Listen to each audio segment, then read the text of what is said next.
আসসালামু আলাইকুম রহমতুল্লাহি ওবরকাতুহু। সম্মানিত দর্শক,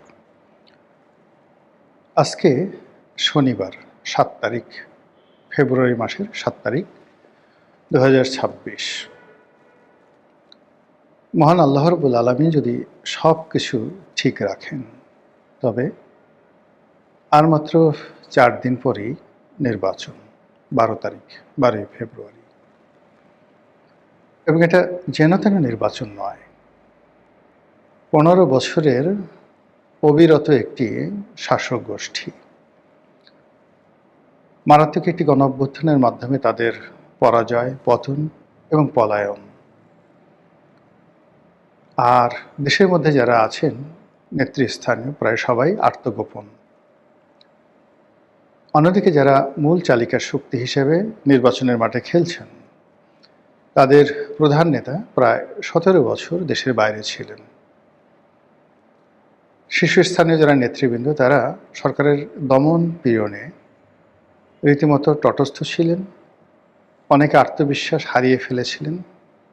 কেউ কেউ সরকারের সঙ্গে, বিভিন্ন গোয়েন্দা সংস্থার সঙ্গে নেগোসিয়েশন করে নিজেদের অস্তিত্ব বজায় রেখেছিলেন। ফলে কি হলো, ১৭ বছর ধরে রাজনীতির যে শ্রেণী চরিত্র, সেই শ্রেণী চরিত্র নষ্ট হয়ে গেছে। গণতন্ত্রের যে চিরাচরিত আওয়াজ, সেই আওয়াজ বিশেষ করে ২০১৪ সন থেকে কার্যত ধীরে ধীরে কমতে থাকে, এবং সেই আওয়াজ আমরা এখনো পর্যন্ত বের করতে পারছি না। আমাদের যারা বড় বড় সাংবাদিক, তারা ভয়ে থরথর করে কাঁপছেন। যারা বুদ্ধিজীবী, সংবিধান বিশেষজ্ঞ, জাতির বিবেক, প্রায় সবাই মুখ বন্ধ করেছেন।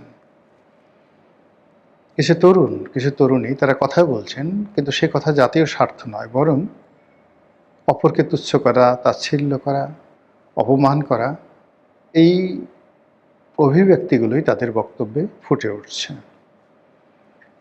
শাসন ক্ষমতায় যারা আছেন, তারা অনভিজ্ঞ রাজনীতির ব্যাপারে। দ্বিতীয়ত হলো, রাজনীতিবিদ এবং রাজনীতিকে তারা কখনই ভালোবাসেননি, উল্টো ঘৃণা করেছেন। এদের একটা অংশ টাকা উপার্জনকে নিজেদের ধ্যান জ্ঞান মনে করেন, এবং যে কোনো মূল্যে দেশের স্বার্থ, নিজের স্বার্থ, এমনকি নিজের আত্মমর্যাদা বিসর্জন দিয়ে হলেও তাদের টাকা উপার্জন করতে হবে, এইরকম বহু ইতিহাস তাদের অনেকের রয়েছে। যারা শাসন কার্যে নিয়োজিত, তাদের বিরাট একটি অংশের নৈতিক চরিত্র নেই বললেই চলে। এদের অনেকের পারিবারিক জীবন ত্রুটিপূর্ণ, সামাজিক জীবন সংকটাপন্ন, এবং রাজনৈতিক জীবন নেই বললেই চলে। এখন এই মানুষের পরিচালনায়, নেতৃত্বে একটি নির্বাচন হতে যাচ্ছে। নির্বাচনে অংশগ্রহণ করতে যাচ্ছেন তারা, যারা ১৫টি বছর ধরে পালিয়েছিলেন, ভীত সন্ত্রস্ত অবস্থায় ছিলেন, অথবা প্রাণভয়ে, টাকার লোভে কেউ কেউ গাদ্দারি করেছেন নিজের দলের সঙ্গে, আর কেউ কেউ নিজের সঙ্গে আত্মপ্রবঞ্চনা করে আওয়ামী লীগের সঙ্গে দালালি করেছেন, দাবিদারি করেছেন, গোপনে গোপনে তাদের তথ্য দিয়ে তাদেরকে ক্ষমতায় থাকতে সহযোগিতা করেছেন। এই হলো রূঢ় বাস্তবতা। এখন সেই বাস্তবতায় আপনি যদি একটা নির্বাচন অনুষ্ঠান করেন, আমার কাছে মনে হচ্ছে কি, যে ধরুন অনেকগুলো রুগী দীর্ঘদিন ধরে আইসিইউতে আছেন, তাদেরকে মূলত আইসিইউতে বাঁচিয়ে রাখা হলো। মুখ দিয়ে খাবার খাচ্ছেন না, নিজের ইচ্ছায় পায়খানা পেশাব করছেন না, আইসিইউতে যাওয়া হয়। সব কাজগুলো ডাক্তার, নার্স এবং মেশিনে করছে। এই মানুষগুলো হঠাৎ করে এনে রাজপথে ছেড়ে দিয়ে বললেন যে তোমরা একটা দৌড় দাও, ম্যারাথনের দৌড়। সেক্ষেত্রে সেই আইসিইউ রোগীদের যে অবস্থা হবে, আমাদের রাজনীতির অবস্থা এখন কি তার চাইতে খুব ভালো, নাকি অপ্রাসঙ্গিক? আইসিইউর প্রসঙ্গটি অপ্রাসঙ্গিক, নাকি সত্যিকার অর্থেই যা হচ্ছে তা করার ক্ষমতা আমাদের নেই? লম্বা ভূমিকা টানলাম এই কারণে যে আজকে ৭ তারিখ, ৬ তারিখ ছিল শুক্রবার। এই শুক্রবার দিন ডক্টর মোহাম্মদ ইউনূসের বাসভবন ঘেরাও করার জন্য দুটো সংগঠন, একটি ইনকিলাব মঞ্চ, সেই আব্দুল হাদী যিনি নির্মমভাবে নিহত হয়েছেন, শহীদ উসমান হাদী, তো তার বিচারের দাবিতে, এর কারণ হলো তার বিচার নিয়ে যে ধরনের কারসাজি হচ্ছে, তার বিচার নিয়ে যে ধরনের রিপোর্ট দেওয়া হয়েছে, এগুলোকে তার সমর্থকরা মনে করছেন যে অনেকটা জজ মিয়া নাটকের মতো। তো তারা বিচার চাচ্ছেন, সেই বিচার চাওয়ার জন্য তারা অতীতের মতোই শাহবাগের যে তাদের ঘাঁটি আছে সেখান থেকে সদল বলে ডক্টর মোহাম্মদ ইউনূসের বাসভবন যমুনাতে আসার চেষ্টা করেছেন। দ্বিতীয় আরেকটি গ্রুপ, সেটা হলো সরকারি কর্মকর্তা কর্মচারী, বিশেষ করে কর্মচারীদের সংগঠন। তারা এই নির্বাচনের আগে তারা তাদের যে ব্যাপারে যে বেতন ভাতা বৃদ্ধির ব্যাপারে যে সিদ্ধান্ত নেওয়া হয়েছে সেটি বাস্তবায়ন চান। এর কারণ হলো যে তাদের বেতন প্রায় দ্বিগুণেরও বেশি করা হয়েছে, 2.5 গুণ করা হয়েছে। এখন এই বেতন কবে নাগাদ বাস্তবায়ন হবে এটি রাজনৈতিক সরকার সিদ্ধান্ত নেবে বলে বর্তমান সরকার ঝুলিয়ে রেখেছেন। এখন আমলাতন্ত্রের বক্তব্য হলো যে গত 17-18 মাস ধরে আমরাই তো আসলে ডক্টর মোহাম্মদ ইউনূস সরকারকে বাঁচিয়ে রেখেছি, আমরা না হলে তিনি থাকতে পারতেন না। তার কোনো রাজনৈতিক সংগঠন নেই, জনসমর্থন নেই, তারপর রাজনৈতিক দলগুলোর সঙ্গে তার কোনো বন্ধুত্ব নেই। তো সেই অবস্থায় শুধুমাত্র আমলাতন্ত্রের উপর নির্ভর করে তিনি এই গত 17 মাসে যা কিছু অর্জন, যা কিছু ভোগ, যা কিছু বিলাস সব কিছু করেছেন। কাজে তিনি আমাদের একটা দফা রফা না করে তিনি এখান থেকে যেতে পারবেন না। আদারওয়াইজ আমরা এই নির্বাচনে অংশগ্রহণ করব না, দেখি আমাদের ছাড়া সে নির্বাচন কিভাবে করে। তো প্রচণ্ড জিদ নিয়ে, শক্তিমত্তা নিয়ে, সাহস নিয়ে তারা যমুনার দিকে এসেছেন। এখন এই দুটো বিপ্লবের পেছনে কোনো ম্যাটিকুলাস ডিজাইন আছে কিনা আমি বলতে পারবো না, কিন্তু লোকজন সন্দেহ করছে। এর পেছনে আওয়ামী লীগের হাত আছে কিনা বলতে পারবো না, কিন্তু লোকজন বলা বলি করছে। এর পেছনে জামাতের ইন্ধন আছে কিনা, এমনকি স্বয়ং ডক্টর মোহাম্মদ ইউনূসের গ্রিন সিগন্যাল আছে কিনা তাও আমি বলতে পারবো না, কিন্তু লোকজন বলা বলি করছে। কিন্তু যে পরিস্থিতিটা তৈরি হয়েছে সেটি হলো পুলিশ খুব শক্ত হাতে পরিস্থিতি দমন করেছে।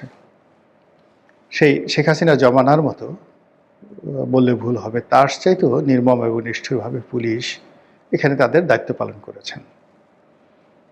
আমি এখানে পুলিশের বাড়াবাড়ি বলবো না, পুলিশের যা করা উচিত ছিল পুলিশ আসলে তাই করেছে, এবং এই কাজগুলো যদি গত 17 মাসে পুলিশ করতে পারতো তাহলে আজকের এই অবস্থা তৈরি হতো না। পরিস্থিতি সামাল দেওয়ার জন্য স্বয়ং ইন্সপেক্টর জেনারেল অফ পুলিশ তিনি ঘটনাস্থলে এসেছেন। তারপর মেট্রোপলিটন পুলিশ কমিশনার তিনি এতটা ত্যক্ত, এতটা বিরক্ত, তিনি স্যান্ডেল পরে স্যান্ডো গেঞ্জি গায়ে দিয়ে, বুঝতে পারেন যে শুক্রবার দিন সাধারণত সবাই পারিবারিক জীবন কাটায়, তো তিনি হয়তো ওভাবে ছিলেন, একটি প্যান্ট পরেছিলেন, একটি স্যান্ডো গেঞ্জি গায়ে দিয়েছিলেন, আর একটা সাধারণ চপ্পল পায়ে দিয়েছিলেন। ওই অবস্থাতে তিনি মাঠে চলে এসেছেন। এবং আমার এই জীবনে প্রথম কোনো পুলিশের কমিশনার এবং যিনি আইজি পদমর্যাদার, এবং এই আমলে পুলিশ কমিশনারকে আইজি পদমর্যাদা দেওয়া হয়েছে। তিনি নিজে হাতে লাঠি নিয়ে, তার বয়সও এখন নিঃসন্দেহে 60-62 বছর হয়ে গেছে, তো এই শরীর নিয়ে তিনি নিজে হাতে লাঠি নিয়ে মিছিলকারীদের উপর, আন্দোলনকারীদের উপর তিনি লাঠিচার্জ করেছেন।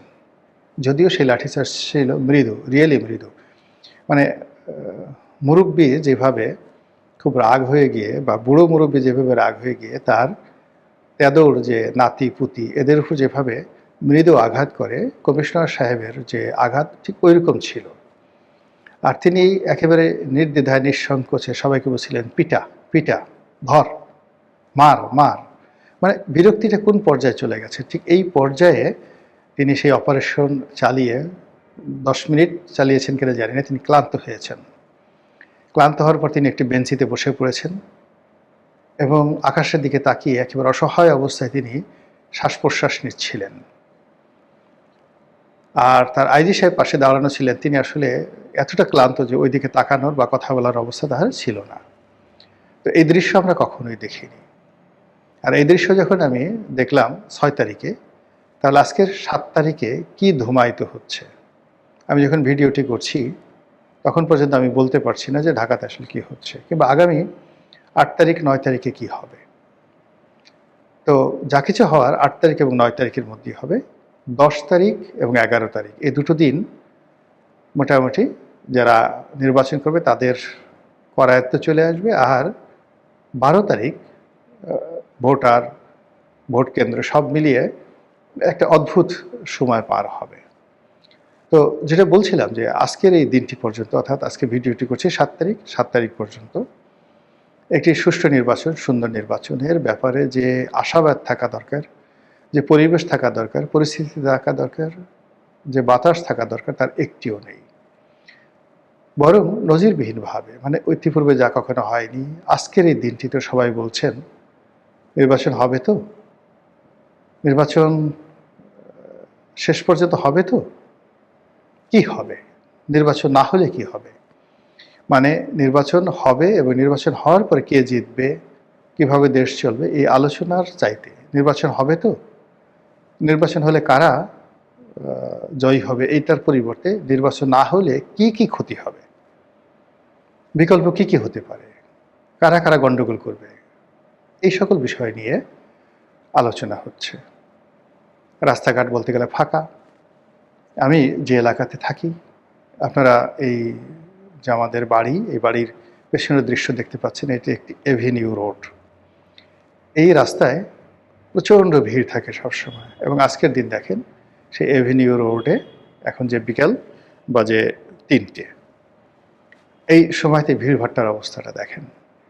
তো মানুষের মধ্যে এরকম নীরবতা, নিস্তব্ধতা রয়ে গেছে, আর চারিদিকে শুধু আশঙ্কা।